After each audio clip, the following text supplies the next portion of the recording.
Hi, and welcome to a House of Dice Warmachine and Hordes battle report. Today, we have a 25-point game between Circle Orboros and Protectorate of Menoth. I wanted to do another practice game to try out some new camera techniques, try shooting at a larger point size, playing with the scenario, and some new editing stuff as well. I wanted to try adding in some titles on every single ability, just to try and save some time in the voiceover, but unfortunately after doing all the editing, I don't know if it really saves a lot of time there, but it did add a lot of time in editing. But if you guys like the look of it, let me know in the comments below and I'll see if I can continue doing it forward. And with that, we're going to check out the table, and then we're also going to see the lists. Circle Orboros is led by Kea the Moonhunter. In her battle group is Laris, a Warpwolf Stalker, a Warpwolf Feral, and a Gnarlhorn Satyr. They brought the Fuel Cache objective. High Exemplar Krios is leading the forces of Menoth. In his battle group is a Crusader, Repenter, and a Revenger. He's joined by a minimum unit of Exemplar Cinerators, a minimum unit of Exemplar Errants, a minimum unit of Choir, and 2 Racks.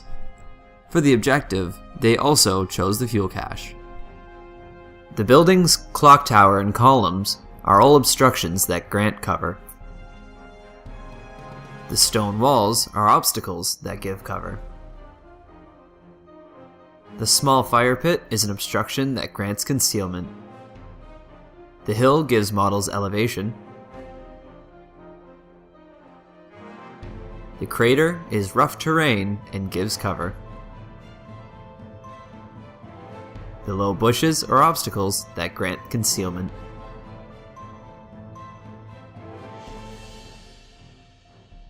The scenario in today's game is entrenched. Players gain 1 point for destroying the enemy objective, 1 point for dominating the friendly zone, 1 point for controlling the enemy zone, and 2 points for dominating it. Now we will see who goes first. Menoth is the gold die, and Circle is the black die. And Circle wins the roll and decides to go first. Circle Orboros deployment. Kea deploys in the middle of the table. She has the Gnarlhorn on the left, Laris, Feral, and the Stalker on the right. Protectorate of Menoth deployment. Krios deploys in the middle of the table, behind the unit of Cinerators. The Crusader is off to the right, and the Revenger and Repenter are off to the left. The Choir deploys behind them. The Racks and Errants advance deploy up the board. Circle Orboros, turn 1. Lars activates first and is forced to run 14 inches up to the wall. Kea activates and spends 2 Fury to cast Forced Evolution on the Pharaoh. She then casts Shadow Pack for 3 Fury. She advances 7 inches forward. The Gnarlhorn activates and is forced to run 10 inches up to the friendly zone. The Feral warps speed and runs 16 inches up to the enemy zone. The Stalker activates and warps strength. He riles for 1 Fury and runs 12 inches beside the building. Protectorate of Menoth, turn 1. Krios keeps all 7 focus on himself. All the Warjacks gain a focus from power up. The Errants activate first and advance 5 inches towards the enemy objective. The Crusader activates and spends a focus to run 8 inches beside the crater. The Cinerators run 8 inches up toward the friendly zone.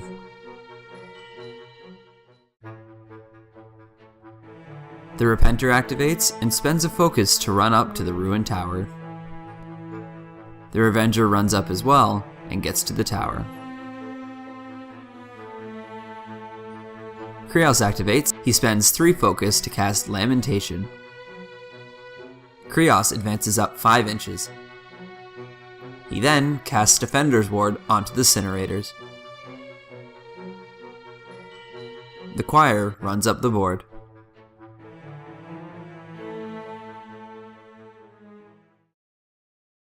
Circle Orboros, turn 2. Kea leeches 2 Fury from the Stalker, 1 from the Feral, 1 from Laris, and 1 from the Gnarlhorn Satyr. She then pays 1 Fury to upkeep Forced Evolution. Kea activates first, and she advances 7 inches up to the wall. She casts her feat, Call of the Hunt, allowing her to force beasts outside of her control range, and at the end of their activation, they may teleport back to her. She then spends 2 Fury to cast Dogpile on the Incinerator. She boosts to hit, needing a 9. She rolls an 11, and the Incinerator is hit. The attack does no damage, but allows for beasts targeting the model to get a free charge and movement bonus. She then drops the remaining 2 Fury. Laris charges the Incinerator. He needs a 7 to hit. He rolls an 11 and the charge connects. The attack hits at dice -7. Laris rolls an 8 and does 1 damage to the Exemplar. Laris is forced to bite the Incinerator, once again needing a 7. He rolls a 6 and the attack just misses. Laris attacks again. He rolls a 7 and the attack hits. He's forced to boost the attack. He rolls a 14 and does 7 damage to the Incinerator, killing him. Laris then teleports back to Kea. The Feral activates next, warps speed, and charges the Incinerator, needing a 6 to hit. He's forced to boost the attack. He rolls a 14 and the attack hits. He rolls damage at dice -2. He rolls a 10 and kills the Incinerator. He then teleports back to Kea. The Gnarlhorn activates and moves up into the zone. The Stalker advances up 6 inches and riles for 1 Fury. Protectorate of Menoth, turn 2. The last remaining Incinerator advances 3 inches due to Vengeance. Krios keeps all focus on himself. He pays 1 focus to upkeep Lamentation and drops Defender's Ward. All the Warjacks gain a focus from Power Up. The Errants activate first and are given a press forward order. The Errants all charge the objective, triggering the Gnarlhorn's counter-slam ability. He slams the Errant, needing a 6 to hit. He rolls an 11, rolling damage at dice -2. He rolls a 10 and kills the Errant. The last Exemplar moves up to charge the objective. The first Errant attacks the objective, auto-hitting due to Immobile. The attack hits at dice -9. He rolls a 12 and does 3 damage to the objective. The second Errant attacks the objective and rolls for damage. He rolls a 17 and does 8 damage to the objective. The next Errant attacks the objective and rolls for damage. He rolls a 20 and destroys the fuel cache, scoring 1 point for Menoth. The last Errant attacks the Gnarlhorn, needing a 6 to hit. He rolls a 4 and the attack misses. The Crusader spends a focus to run 8 inches. The Revenger also spends a focus and runs in front of the bushes.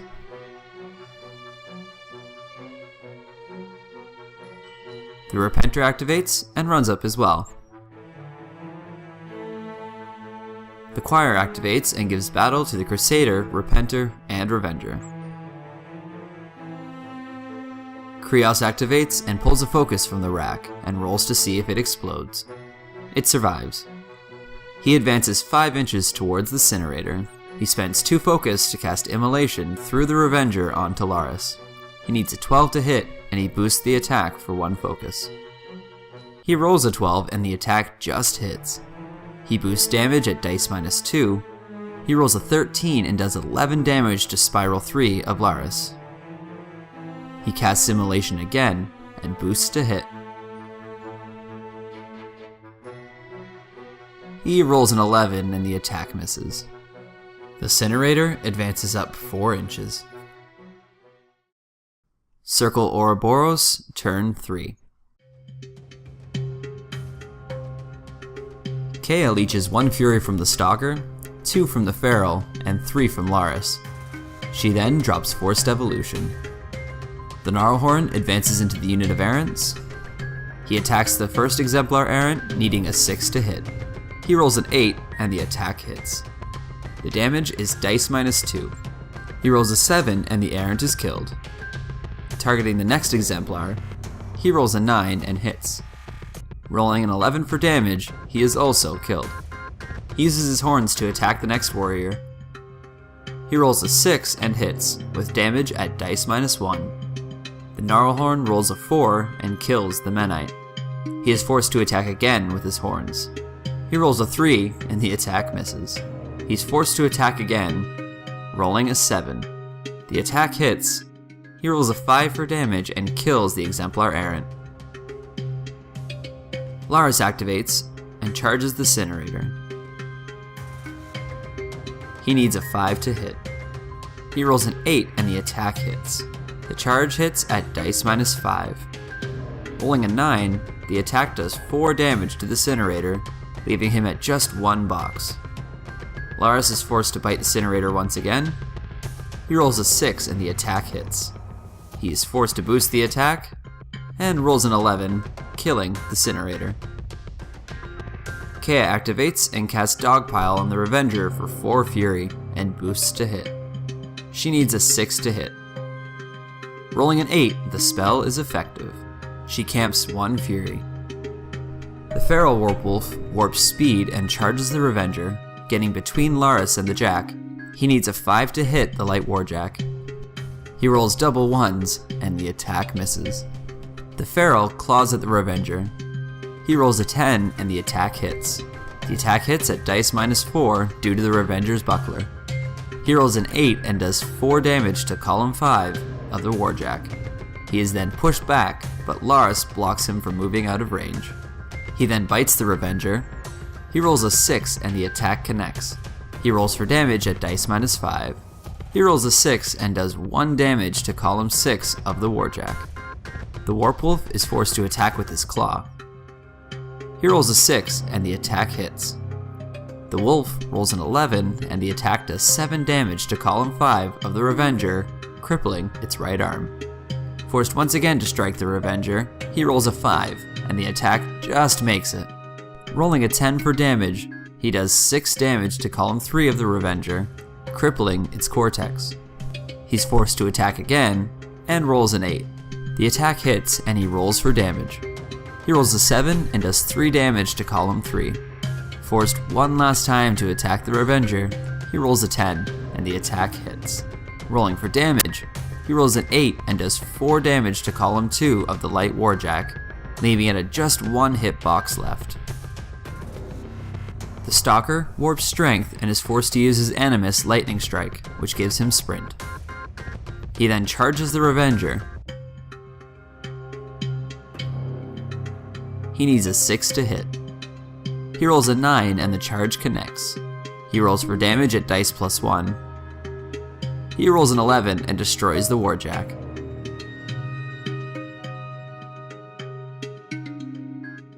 He's pushed back towards the objective. He is forced to attack the fuel cache with his sword. The attack auto-hits due to immobile. The Stalker is set on fire from the objective.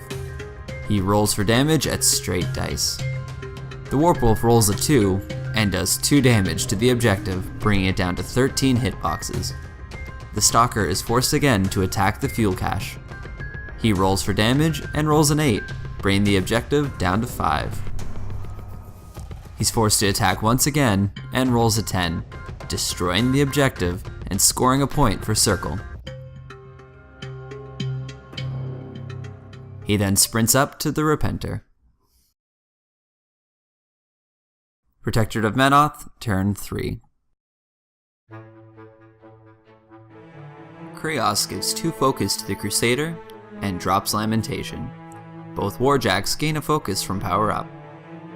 The Choir activates first and gives battle to the Crusader and the Repenter. Krios activates next and pulls a focus from the rack. He rolls to see if the rack explodes. It passes the check and doesn't explode. He uses his feat, Menoth's Wrath, knocking down all models in his control range.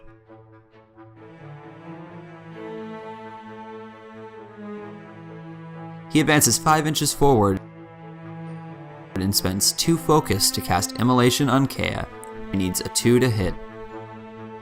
He rolls a crit and lights her on fire. Damage on the spell is dice -2. He rolls a 4 and does 2 damage to the Warlock.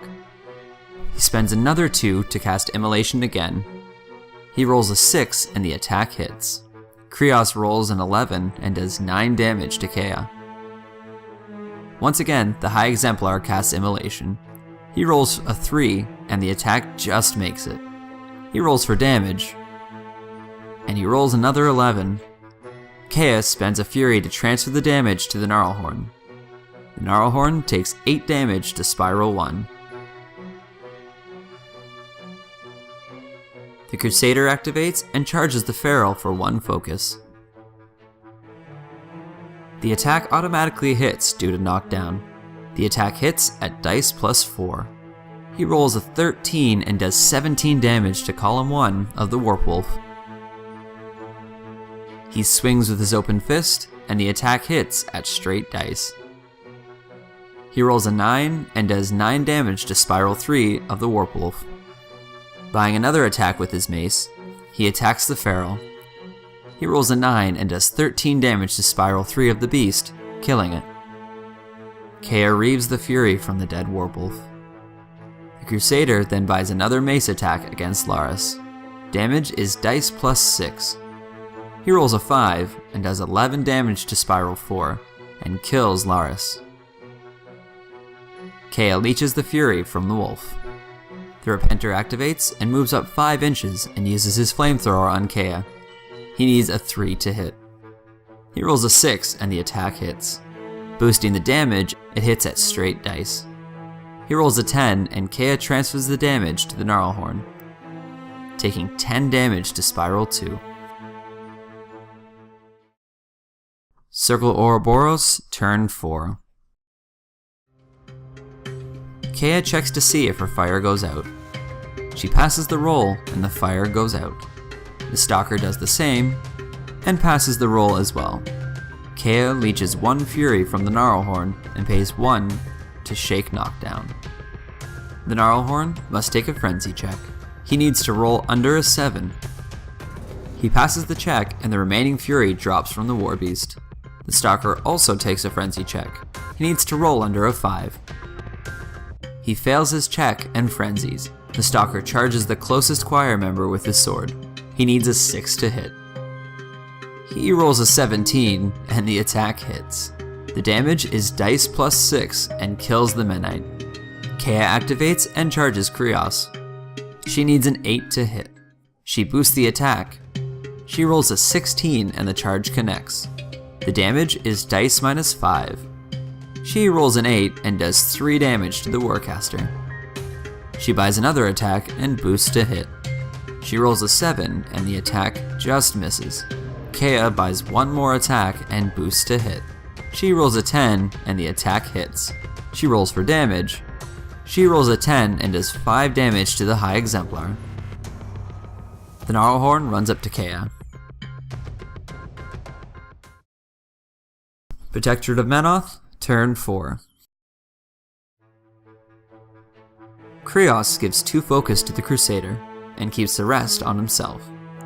All the Warjacks gain a focus from power up. The Crusader advances up to Kea and headbutts the Warlock. He spends a focus to boost the attack, needing a 10 to hit. He rolls a 13 and hits Kea, knocking her down. Damage is dice -5, and Kea has Unyielding, giving her a defense bonus. He rolls a 10 and does 5 damage to Kea, killing the Warlock. This results in a Protectorate of Menoth victory. For this after-battle discussion, I'd like to talk about what I'd done with Circle. They had played pretty well leading right up until the point where Kea sacrificed Laris to try and take out Incinerator. I completely underestimated just how much Kea relies on Laris for a power boost. So once Laris was gone, Kea tried to go in for the assassination and unfortunately was taken out pretty easily. Without the defense bonus from Guard Dog and Flank, she doesn't really do too much on her own.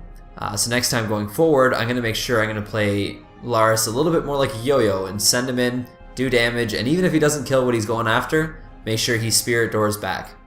So that is going to be my strategy going into the next one. For Menoth, I needed to focus a little bit more on being able to absorb that initial blow. With the Gnarlhorn being able to take out the entire unit of the Exemplars, kind of, I mean, they did their job, but it wasn't the best they could have done. And then the Incinerators were taken out pretty early as well, so I need to focus a little bit on having that front wave and then the second wave of guys come in. So, I hope you guys like what you saw. Please feel free to like, subscribe, and comment below.